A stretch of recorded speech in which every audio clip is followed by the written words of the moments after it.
Hi everyone, welcome to the first class on Zera Shimshon in Tehillim. Today we'll be covering chapter 1. Last week I was supposed to upload the video, and unfortunately when I recorded I didn't properly save and it was deleted. So I really do apologize for that. I really wanted to have this first lesson posted on Zos Hanukkah, but God had other plans, and so I am posting it now. So last week I was able to at least share the quick short lessons on Zera Shimshon, but I didn't go in depth into what the chapter is about, what the main theme is, what we can learn from here, and and I didn't go even like into some of the verses or the psukim of this chapter. And in general, when we will go through the Tehillim, I don't intend on going line by line to explain exactly what the Tehillim is about. I do intend on sharing the summary, the main points that David HaMelech is trying to relay, and also what lessons we can take. And just like I mentioned in the introduction to the whole Zera Shimshon Tehillim project, the whole idea is to mainly focus on the Pesukim that actually have a lesson on Zera Shimshon. And if it doesn't have it, it's fine. We will just find a different Zera Shimshon from different sources to bring into the Tehillim. But my intentions are to mainly focus on the verses that actually are connected to a lesson by the Zera Shimshon, and of course to share a few other lessons throughout the pasuk. Please excuse any background noises that I may have. I am in a two-family home. There are people that live above us. We do live on a busy street, so you may hear cars and whatnot going around. So I do want to apologize. The mic that I'm using should be good enough not to pick up everything that's on the outside and really focus on me being in front of it. But then again, it could happen, so I just wanted to apologize in advance in case you hear different noises throughout this recording. I would like to dedicate this lesson in honor of all the hostages that are in Israel, the soldiers fighting this war, and for the safety of Klal Yisrael in Israel and worldwide. Okay, so let's begin with chapter 1. The first chapter belongs to obviously the first book of Tehillim. There are 5 books of Tehillim in total, and the first 41 chapters are considered to be part of book 1. The Art Scroll edition of Tehillim has a short synopsis for each chapter of Tehillim, kind of telling you what this main lesson is about, what is the main thing to take home from this chapter. And so it says, the keys to good fortune are to shun evil influences and to study Torah. There are interesting facts about this specific chapter, so I wanted to share them with you. This chapter has 6 pesukim. Hashem's name appears twice. According to the Gemara and Brachos, chapters 1 and 2 of Tehillim were once one long chapter. Later, it was split into 2. I also found on immunabuilders.com that it's good to say while pregnant to prevent a miscarriage. Okay, so David HaMelech says that the ultimate purpose of man's creation is so that he can enjoy great fortune in this world and the next. The theme of this specific chapter is praising those who follow God's ways, keep his Torah and mitzvos, and stay away from the wicked. Even if the wicked seem to prosper, ultimately, says David HaMelech, they will perish. So David is telling us, don't be too impressed by the evil that may be extremely wealthy, may have high positions, may be extremely charming and well-liked. Don't be too impressed by that, because ultimately they will perish. And to understand this a little further, we can look in the 3rd verse, or pasuk 3. David compares the righteous to a tree near a body of water. Right, a tree near a body of water has a good source of nutrients. It's well nourished. The roots can therefore spread far and deep into the soil, making it a very grounded tree. Right, so comes whether it's a small breeze or a big wind, it will not uproot the tree. It will stand strong and firm. So that is what David HaMelech compares a righteous individual to, a strong tree. Now, the next verse goes into how David compares the wicked to chaff. Chaff is basically husks from corn or wheat, which is easily separated when threshing. So you take a few pieces of wheat and you start banging it on the floor.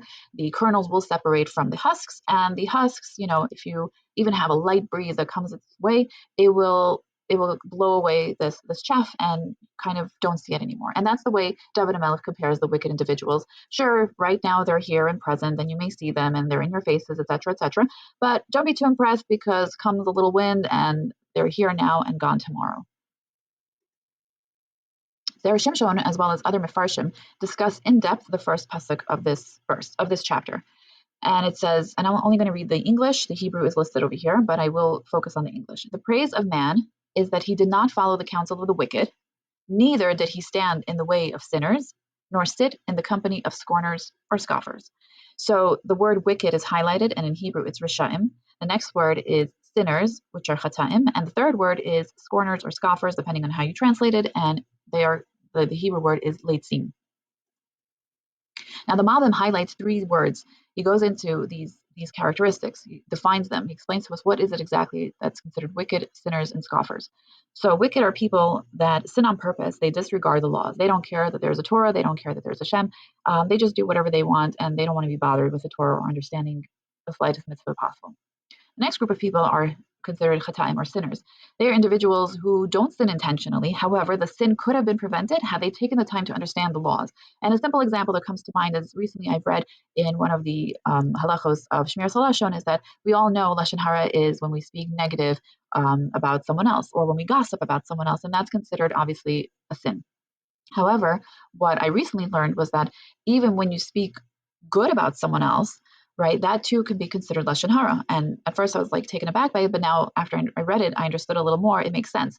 So if you're praising excessively someone, right, in front of other people, and they're in that group of people, there are some people who don't like that individual that you're praising, right? In their hearts, they might be feeling feelings of jealousy or feelings of maybe hate or remembering negative occurrences that they've experienced with this individual. So when you're praising this individual and you're like, oh, this individual is so praiseworthy and is so charitable, and you're building up this wonderful picture, in front of this group of people. However, some individuals may have had negative experiences with him or her. They may go back and they're like, what are you talking about? This person is far from being generous, extremely miserly, very rude, or whatever it is. And they're just, thinking about all the negative.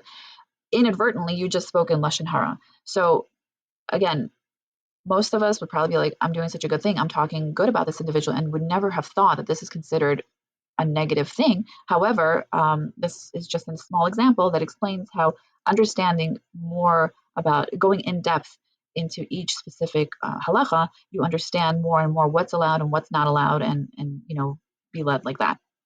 Now, the third group of people are these scorners or scoffers. So the Ibn Ezra and the Mitzudos actually go and define this specifically, and they say that it's not necessarily that these people transgress sin.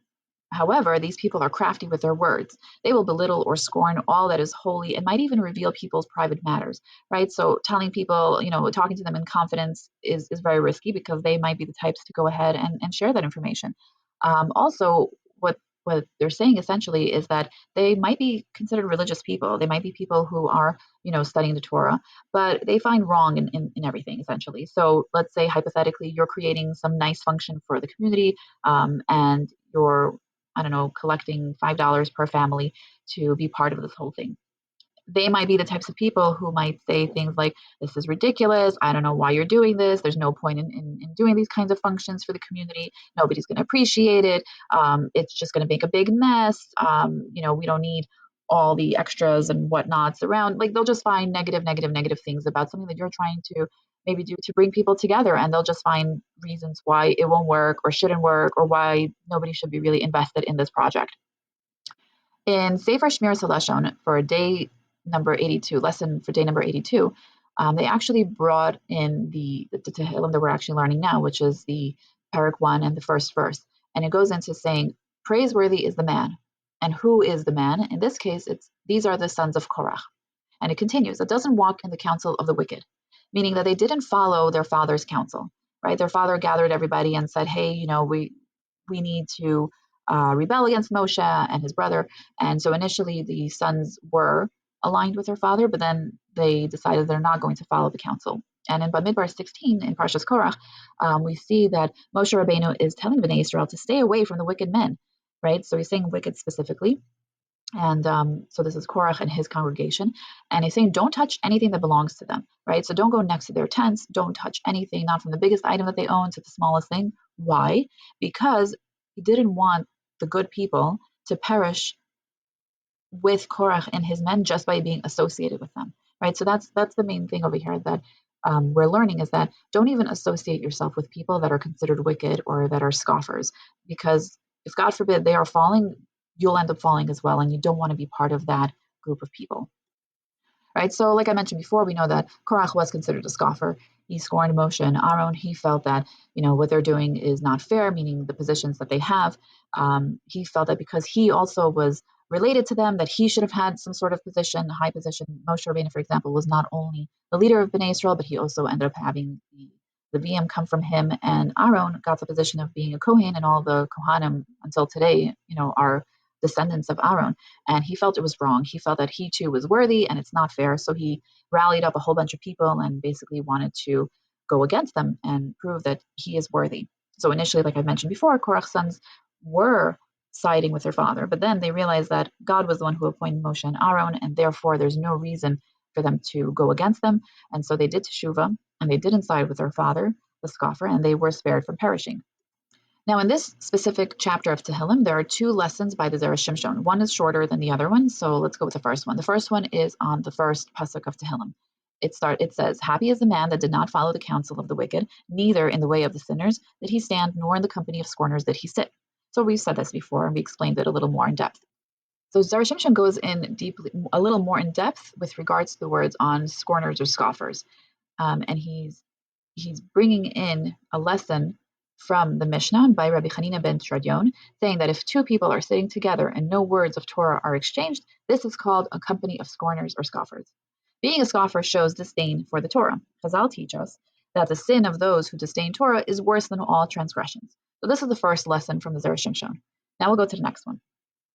The second one is on Pasuk Beis, and it says, "But his delight is in the Torah of Hashem, and his Torah he meditates day and night." And the words "and his Torah" are highlighted. Zera Shimshon teaches that the simple interpretation of the verse is that this pasuk is talking about one who studies Hashem's Torah day and night.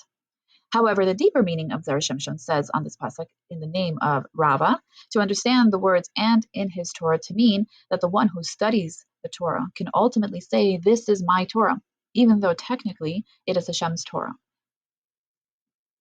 How is this possible? To explain this, Zera Shimshon brings in the halacha that if someone gives an object to a craftsman to improve it in some way or to give it form, and an example would be someone is giving a jeweler a plain ring and saying to them, "Add a precious stone to it." Halacha holds that the ring now belongs to the jeweler, not to the one who brought in the ring to be enhanced.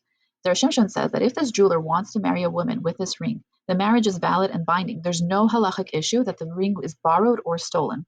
The ring rightfully belongs to the jeweler because he enhanced it with a gem.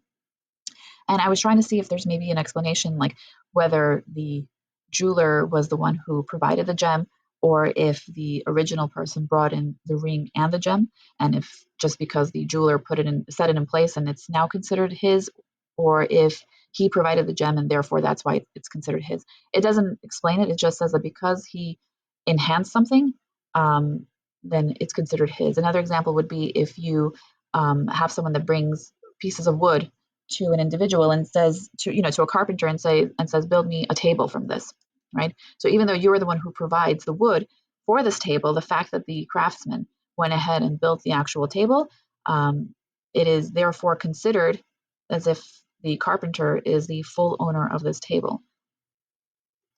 So too says Zera Shimshon that when one learns Torah or Tanakh and comes up with their own chidushim, which are novel ideas from what they have just learned, then this individual made the Torah his or hers, even though it belongs to Hashem, right? So again, it's basically taking what Hashem gave you, and now you've interpreted in a different way or enhanced it. Therefore, Hashem allows you to say that this is your Torah. So to summarize chapter 1 of Tehillim, basically we learned that David HaMelech is saying, people were created so that we should enjoy great fortune in this world and the next world. And how do we do this? It's by shunning evil and following the Torah. Also, it says to be a praiseworthy person, one should take the time to learn and apply the Torah's teachings to one's life so that he or she won't come to sin, not on purpose or by accident, and not spend one's time mocking or belittling the Torah and those that keep it, right? So stay away from the wicked, stay away from the scoffers, because in the end, he will perish and will be of no significance as the chaff that the wind blows away and is forgotten. Again, don't be impressed by all those evil people that may have status, may have fortune, may have charm, may have all these wonderful things that you might want. But don't be impressed by those individuals, because even though today they are of significance, tomorrow they're nothing, right? And even I'm just thinking, For example, there are people who can trace back their lineage back to David HaMelech, for example, who was obviously a righteous tzaddik, and they're proud to stand and say that I am the great grandson of David HaMelech. Yet the people who are considered wicked in history, if I don't know, with their children, whether they have or don't have kids, but no one really stands up today and says, I'm the son or daughter of so and so, right? It's like almost an embarrassment. Like they don't want to be associated with their fathers or mothers for being such an evil person, right? So even though back then they were considered somebody of significance, today, even their own offspring doesn't want to like link themselves to their parent. Lastly, although the Torah belongs to Hashem, Zera Shimshon says that by studying it day and night and sharing what you've learned with others, with your own personal novel ideas, Hashem makes you the owner of the Torah. So he's encouraging you to learn it and understand it in your own perspective and share it with your own point of view. And therefore, by doing so, you can claim ownership to the Torah.